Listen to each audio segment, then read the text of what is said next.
Hi, this week's book fight is Front Desk by Kelly Yang. And this is a fictional story, but it is based on the life of the author. So it is a little autobiographical, although the story is fiction. And this is a story of Mia and her parents who are immigrants from China. And at the beginning of the story, they're kind of struggling a little bit, but then they find a job where they are taking care of a motel, and they can stay at the motel while they are taking care of it. But then they have a big secret that they are trying to hide from the owner of the motel. They start allowing other immigrants to stay in the empty rooms for free. Chapter 1. My parents told me that America would be this amazing place where we could live in a house with a dog, do whatever we want, and eat hamburgers till we were red in the face. So far, the only part of that we've achieved is the hamburger part, but I was still holding out hope, and the hamburgers here are pretty good. The most incredible burger I've ever had was at the Houston Space Center last summer. We weren't planning on eating there. Everybody knows museum food is 50,000 times more expensive than outside food. But one whiff of the sizzling bacon as we passed by the cafe and my knees wobbled. My parents must have heard the howls of my stomach because the next thing I knew, my mother was rummaging through her purse for coins. We only had enough money for one hamburger, so we had to share. But man, what a burger! It was a mile high with real bacon and mayonnaise and pickles. My mom likes to tease that I devoured the whole thing in one gulp, leaving the two of them only a couple of crumbs. I'd like to think I gave them more than that. The other thing that was great about the Space Center was the free air conditioning. We were living in our car that summer, which sounds like a lot of fun, but actually wasn't because our car's AC was busted. So after the burger, my dad packed himself in front of the vent and stayed there the entire rest of the time. It was like he was trying to turn his fingers into popsicles. My mom and I bounced from exhibit to exhibit instead. I could barely keep up with her. She was an engineer back in China, so she loves math and rockets. She oohed and awed over this module and that module. I wished my cousin Shen could have been there. He loves rockets too. When we got to the photo booth, my mother's face lit up. The booth took a picture of you and made it look like you were a real astronaut in space. I went first. I put my head where the cardboard cutout was and smiled when the guy said cheese. When it was my mom's turn to take her photo, I thought it would be funny to jump into her shot. The result was a picture of her in an astronaut suit hovering over Earth and me standing right beside her in my flip flops doing bunny ears with my fingers.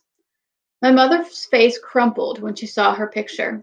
She pleaded with the guy to let her take another one, but he said no can do, one picture per person. For a second, I thought she was going to cry. We still have the picture. Every time I look at it, I wish I could go back in time. If I could do it all over again, I would not photobomb my mom's picture, and I'd give her more of my burger. Not the whole thing, but definitely some more bites. At the end of that summer, my dad got a job as an assistant fryer at a Chinese restaurant in California. That meant we didn't have to live in our car anymore, and we could move into a small one-bedroom apartment. It also meant my dad brought home fried rice from work every day. But sometimes he'd also bring back big old blisters all up and down his arm. He said they were just allergies, but I didn't think so. I think he got them from frying food all day long in the sizzling wok. My mom got a job in the front of the restaurant as a waitress. Everybody liked her and she got great tips. She even managed to convince the boss to let me go with her to the restaurant after school since there was nobody to look after me. My mother's boss was a wrinkly, white haired Chinese man who reeked of garlic and didn't believe in wasting anything. Not cooking oil, not toilet paper, and certainly not free labor. You think you can handle waitressing, kid? He asked me. Yes, sir, I said. Excitement pulsated in my ear. My first job. I was determined not to let him down. There was just one problem. I was only 9 then and needed 2 hands just to hold one dish steady. The other waitresses managed 5 plates at a time. Some didn't even need hands, they could balance a plate on their shoulder. When the dinner rush came, I too loaded up my carrying tray with 5 dishes. Big mistake. As my small back gave in to the mountainous weight, all my dishes came crashing down. Hot soup splashed onto customers, and fried prawns went flying across the restaurant. I was fired on the spot, and so was my mother.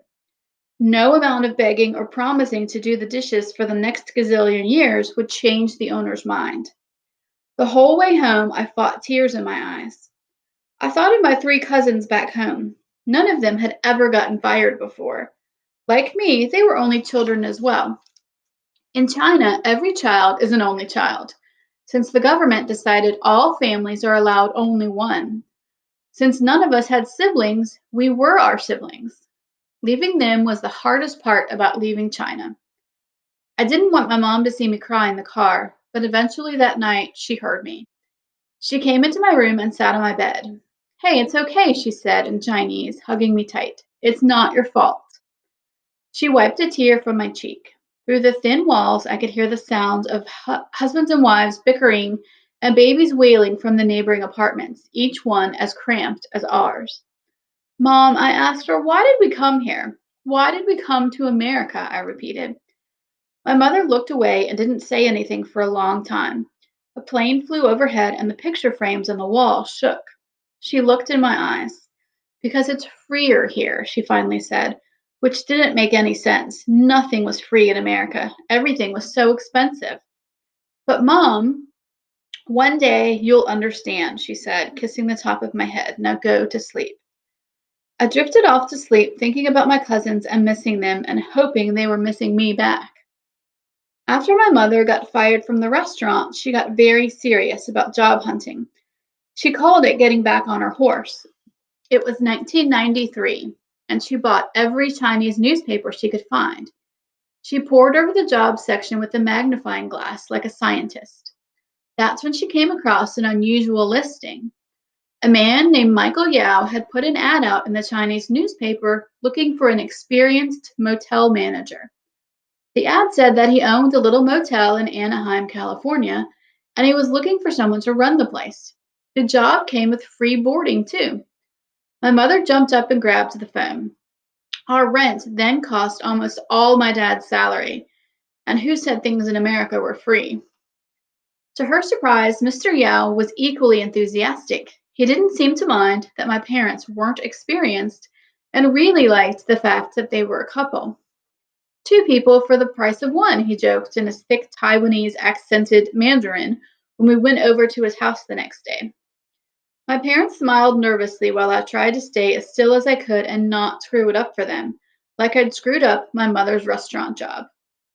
We were sitting in the living room of Mr. Yao's house, or rather his mansion.